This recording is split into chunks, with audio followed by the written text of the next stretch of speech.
the first time I realized what a value ladder was, and I'll never forget it. It was actually a super expensive mistake. My nursing business was booming with product sales, and then all of a sudden, never mind.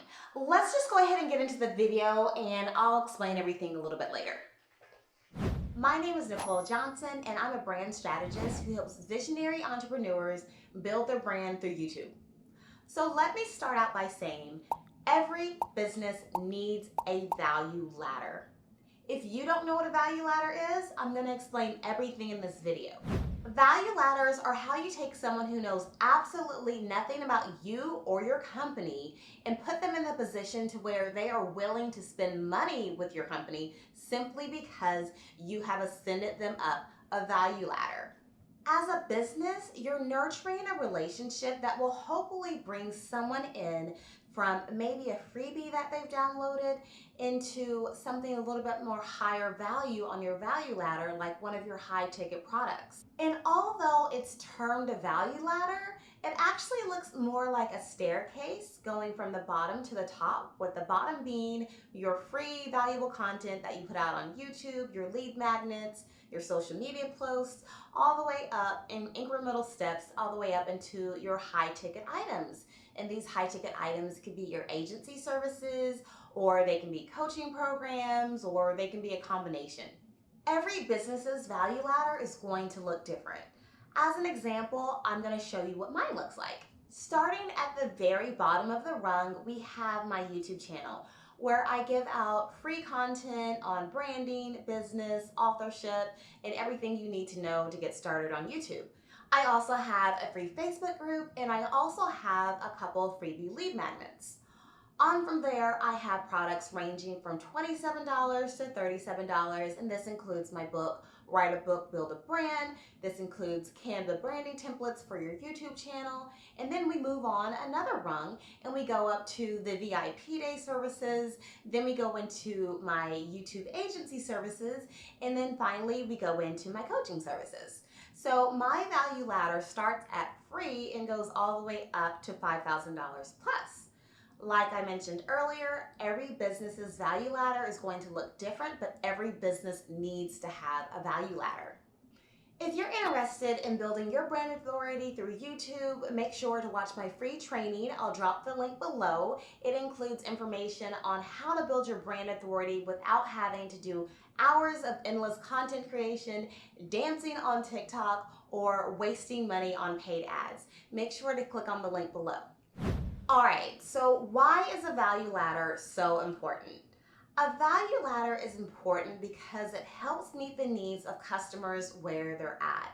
So you may have some people watching your content and consuming your content that are at a lower level versus at a higher level, meaning that maybe they can't afford your $5,000 coaching program, or they can't afford your agency services, but they can afford a do-it-yourself course that you've put together, or maybe they can afford your book that you've written. Value ladders enable you to cater to all different income levels, meaning that you're actually going to gain profits simply because you are catering to people of all different income levels.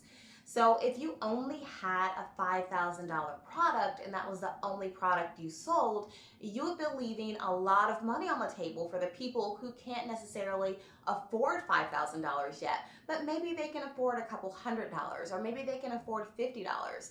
So make sure when you create your value ladder that you're thinking of all different price points. This pricing structure actually works both ways. So if you only had a $27 product, you're missing out on those potential clients that want more from you.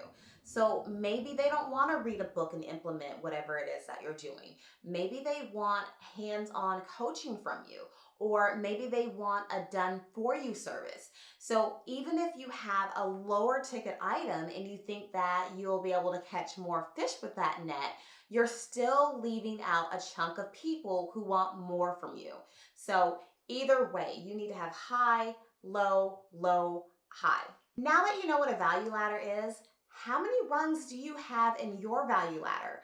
Drop the number down below in the comments. Value ladders also help you build trust with potential customers. So if they see that you have content at different values and different levels, it's only natural for someone to want to actually move up that value ladder. Meaning they see your free content, or maybe they've invested in your $27 book and they've read it and they want to learn more. So maybe they'll go up and purchase a course or your coaching program. It's only natural for people to want to move up that value ladder. But I do want to let you know that people don't actually have to move up the value ladder incrementally. Some people start directly at the top. They go in and they want that $5,000 coaching program. Or sometimes people start in the middle. They didn't even download your freebie, or maybe they've only seen a couple of your videos, but they want to go in for that course or VIP day. It doesn't matter where they actually come in at. I just want to let you know that even with this value ladder, people can come in at different levels, but the only way that you can make sure that people even come in at those different levels is that you have more rungs on your ladder than just a single product or service. When implemented correctly, a value ladder is interlinked with your actual brand strategy. Your value ladder not only builds trust with your audience, but builds brand loyalty for your company. A value ladder can help you both acquire and keep customers long term. Well, I'm sure you're wondering what the expensive lesson was that I actually learned in my nursing business that relates to value ladders.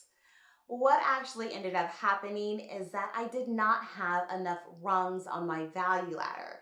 I had a single product that approximately made about 90% of my income in that business, and everything was going great when everything was going great. But then when things happened with shipment delays, increases on production costs, and everything else, that started to actually dwindle down. And I realized the importance of having a structured value ladder at that point. So, long story short, that business now has more rungs on the ladder and it's not completely dependent on a physical product, which was another issue. I learned a lot about value ladders after that experience. So now I'm saying to you that your homework is developing a value ladder for your business and making sure it has more than one rung on the ladder. If you're interested in learning how to align your brand with content that attracts, watch this video that's on your screen right now. All right, guys, I hope you like this video. Make sure to like the video, comment, share, subscribe, and I'll see you on the next video.